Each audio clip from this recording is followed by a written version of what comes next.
Recommande ton sang à l'Éternel, mets en lui ta confiance et il agira. Psaume chapitre 37, verset 5. Bonjour bien-aimés, nous sommes bien le samedi 16 août 2025 matin. Prions ensemble. Père éternel, merci pour le souffle de vie et pour ce matin nouveau. Merci pour la grâce d'ouvrir les yeux, de marcher dans ta lumière et de savoir que tu es avec moi. Je t'offre cette journée dès son commencement. Guide mes pas, dirige mes pensées et que mes paroles soient des semences de paix et d'espérance. Seigneur, protège ma famille et mes proches, garde-nous de tout mal et remplis nos cœurs de joie et de gratitude. Ta parole déclare que recommande ton sang à l'Éternel, mets en lui ta confiance et il agira. Le matin, bien-aimé, est le moment idéal pour tout remettre entre les mains de Dieu. Celui qui confie sa journée à l'Éternel peut marcher sans crainte, car Dieu agit toujours, même quand tout semble incertain. Je déclare que cette journée est bénie et que Dieu marche devant moi au nom de Jésus-Christ. Je déclare que mes pensées seront remplies de paix et de sagesse au nom de Jésus-Christ. Je déclare que rien ne pourra m'enlever la joie que Dieu m'a donnée au nom de Jésus-Christ. Je déclare que je suis un instrument d'amour et de lumière aujourd'hui. Au nom de Jésus, Seigneur, je t'appartiens aujourd'hui et pour toujours. Fais de ma journée une offrande d'amour et de fidélité. Je t'en supplie. Au nom de Jésus-Christ de Nazareth, j'ai ainsi prié. Amen. Bien-aimé, sois béni. Si tu veux recevoir le Seigneur Jésus-Christ dans ta vie comme ton sauveur personnel et ton Seigneur, tu es la bienvenue.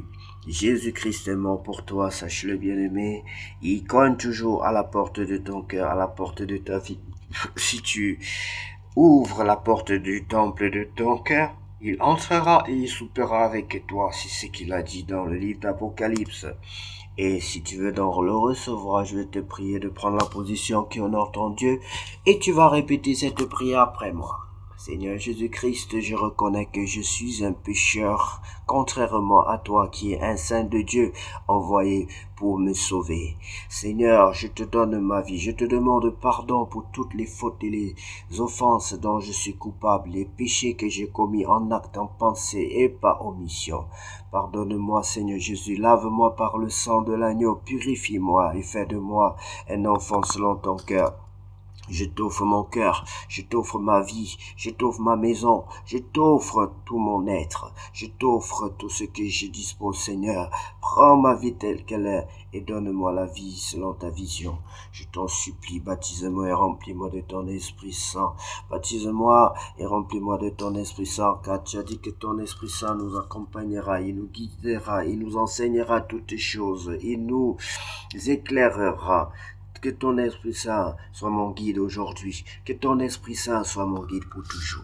Au nom de Jésus-Christ, j'ai ainsi prié. Sois béni, bien-aimé. Je suis très heureux de partager ces moments avec toi et très heureux de savoir que tu t'es repenti de tes mauvaises œuvres et que tu as donné ta vie à Christ. Sois heureux, bien-aimé, et que la bénédiction de l'Éternel, qui est plus abondante, arrose tes champs, que ta vie soit inondée de la présence du Saint-Esprit et de Dieu, que ta vie soit remplie de la présence de l'Éternel Dieu Tout-Puissant, que tes projets soient bénis et prospères au nom de Jésus. Oui, prospère à tous égards comme prospère l'état de ton âme.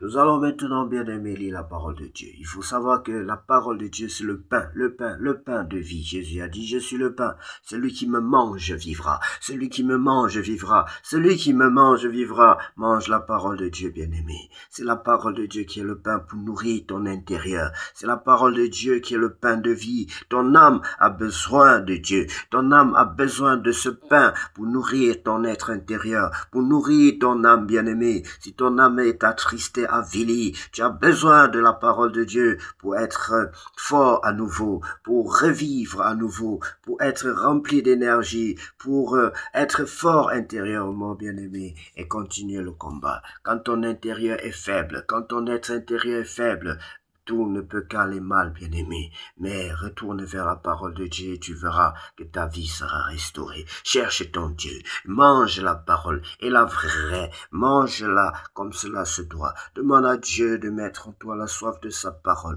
la faim de sa parole, le désir de chercher Dieu à travers sa parole.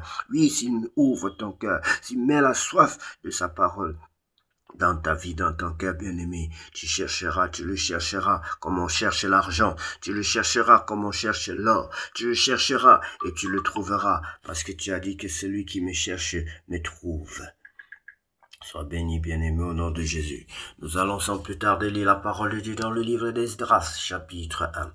Édit de Cyrus au retour de la captivité de Babylone, la première année de Cyrus, roi de Perse, afin que s'accomplisse la parole de l'Éternel prononcée par la bouche de Jérémie. L'Éternel réveilla l'esprit de Cyrus, roi de Perse, qui fit faire de vive voix et par écrit cette publication dans tout son royaume. Ainsi parle Cyrus, roi de Perse. L'Éternel, le Dieu des cieux, m'a donné tous les royaumes de la terre et il m'a commandé de lui bâtir une maison à Jérusalem en Juda.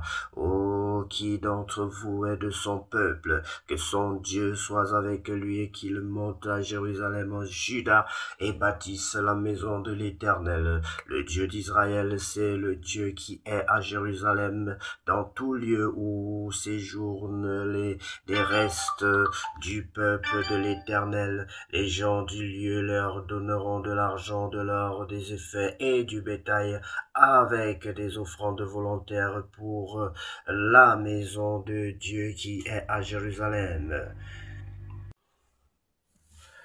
Les chefs de famille de Juda et de Benjamin, les sacrificateurs et les Lévites, tous ceux dont Dieu éveilla l'esprit se levèrent pour aller bâtir la maison de l'Éternel à Jérusalem. Tous leurs voisins leur donnèrent des objets d'argent, de l'or, des effets du bétail et des choses précieuses, outre toutes les offrandes volontaires. Le roi Cyrus rendit les ustensiles de la maison de l'Éternel que Nebuchadnezzar avait emporté de Jérusalem et placé dans la maison de son Dieu. Cyrus, roi de Perse, les fit sortir par Mithrédate, le trésorier, qui les remit à Shethbatsar, prince de Juda. En voici le nombre: 30 bassins d'or, 1000 bassins d'argent, 20 000 couteaux, 30 coupes d'or, 410 coupes d'argent, 2 second ordre, 1000 autres ustensiles. Tous les objets d'or et d'argent étaient au nombre de 5400. Shethbatsar emporta le tout de Babylone à Jérusalem au retour de la captivité. Merci, bien-aimés, pour votre écoute, pour votre disponibilité, pour l'amour que vous avez pour la parole de Dieu, pour votre Dieu. Bien-aimés, je vous encourage à demeurer en Dieu. Je vous encourage à fuir le siècle présent, à fuir le monde, à vous réfugier, à vous cacher sous le rocher qu'est Christ, sous le rocher qu'est le Tout-Puissant, qui est Jésus-Christ de Nazareth. Jésus est notre rocher, bien-aimé. Jésus est notre rocher. Jésus est notre source de vie. Jésus est notre eau vive. Jésus est notre pain de vie. Jésus est notre lumière, la lumière du monde. Jésus est notre force et sa parole est une force à nos muscles, bien-aimés. Nous sommes heureux d'avoir partagé ces moments avec vous. Puisse cette journée être la plus belle de toutes les journées déjà vécues sur cette terre. Au nom puissant de Jésus-Christ, nous avons ainsi prié. Amen.